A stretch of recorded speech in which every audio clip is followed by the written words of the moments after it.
the fans. So 5 big questions for preseason week number 3. This is from Dawg Pound Daily. Number 5, what will the Browns do at running back? Number 4, why wait until week 3 to test out Jacoby Brissett? So Spencer, let's knock those 2 off. I think they're keeping all 4 of the running back unless somebody comes and gives them something they think is extremely valuable that can help them win now. I don't think they're trading one of those top 4 running backs. Yeah, I think they are more inclined at this point to start the season with all these guys on the roster.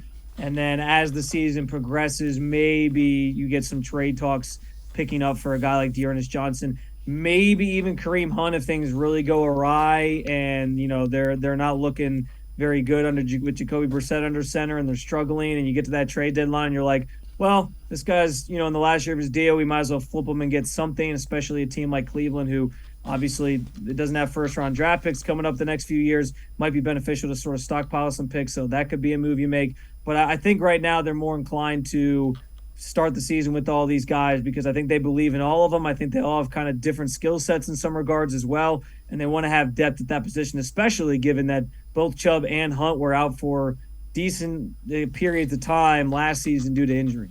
As far as waiting week 3 with Jacoby Brissett, that's just kind of the way Kevin Stefanski has done it. He hasn't played his starter a lot. And again, think about this: if you go out and he gets hurt in a preseason game, now you either got to go get Jimmy Garoppolo or you're going to see Joshua Dobbs or somebody for 11 games. Yeah, they've been hedging their bets with this whole situation. They knew that Deshaun Watson's suspension was going to come at some point. They knew, and there was reports on this, I know from Mary Kay Cabot and others, that they knew when they signed Jacoby Brissett to be the backup that they were planning on playing him for some amount of games, whether it was 4 or 5, 6, 7, 8. I don't know if they thought it was going to be 11, but I think they kind of figured that in some capacity he was going to be out there. So they were trying to play it safe, keep him healthy, keep him on the field. I also just think for this coaching staff, you had your joint practices last week.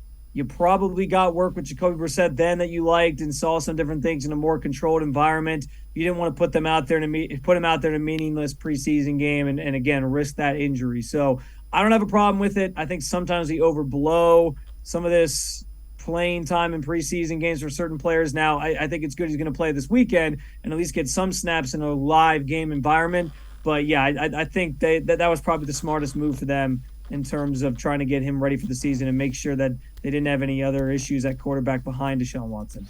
All right, so we got 3 more here. Is there still an issue at defensive tackle? Again, these are part of the 5 questions for preseason week number 3. Number 2. Anthony Schwartz on the chopping block, ? And do the Browns need to look at other quarterbacks? Defensive tackle, I know we didn't see the starters last week, but Philadelphia ran the ball right down the Browns' throats. That was concerning in the first part of that game. I know they were backups, but you never want to see that happen. Yeah, it was not a good game on the defensive line or defensively really at all last week for Cleveland. So that was definitely concerning. Again, you're talking about backups, which, that is what it is. But I would say, yeah, there's still a little bit of concern just because of the depth of that position and how important that is in today's NFL. I mean, these guys rotate a lot at those positions. You got to have a solid cast of characters to bring in and utilize there. So even if you get great performances from Jordan Elliott and Taven Bryan, you're going to probably want some more depth behind them. So I would say it's still an issue. I'm kind of TBD on the starters in those 2 roles, just to kind of see like, well, hey, maybe they do play well. You don't feel as worried about the starting group, but behind them, yeah, I would say it's still something that needs to be addressed. Schwartz, I think they wait. He had a nice catch. I like that they got the ball in his hands early, gave him like an end around to try to get him, going and not thinking is basically, I think, why you put the ball in his hands on an end around. Just go play. Yeah, you're spot on with that, Dave. I think the fact that they went right back to him, Josh Dobbs, who went right back to him after he had another drop, was telling. They're trying to kind of get through and get him past that mental block he's going through.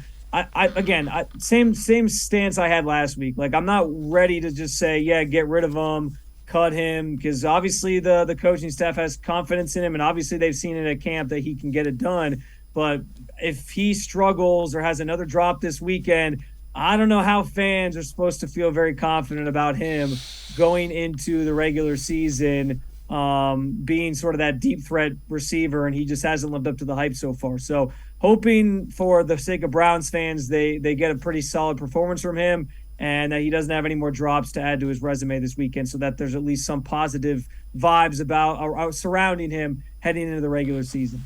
What are your thoughts about looking at another quarterback? I'm not a Jimmy Garoppolo guy. If he gets cut, that's a different story. I'm not a Jimmy Garoppolo guy at $24 million. Yeah, we've talked about this before, Dave. I think both of our stances are clear. It's not ideal to go get Jimmy G. I will say, though, like, if you're looking elsewhere, I just don't know where else you go other than Jimmy G. I guess you could talk about maybe Jordan Love in Green Bay, and if that's an option now that Aaron Rodgers signed the extension. But he's the only option to me that feels enticing enough to be like, hey, we're going all in this year because we know we have a good roster. We don't want it to be sort of a punted season, if you will. Not that they're viewing it that way, but it would kind of feel that way. So if you're looking at other quarterbacks, I think Jimmy G is it. Whether or not you want to trade for him or you want to wait to see if he gets cut, that can be up for debate.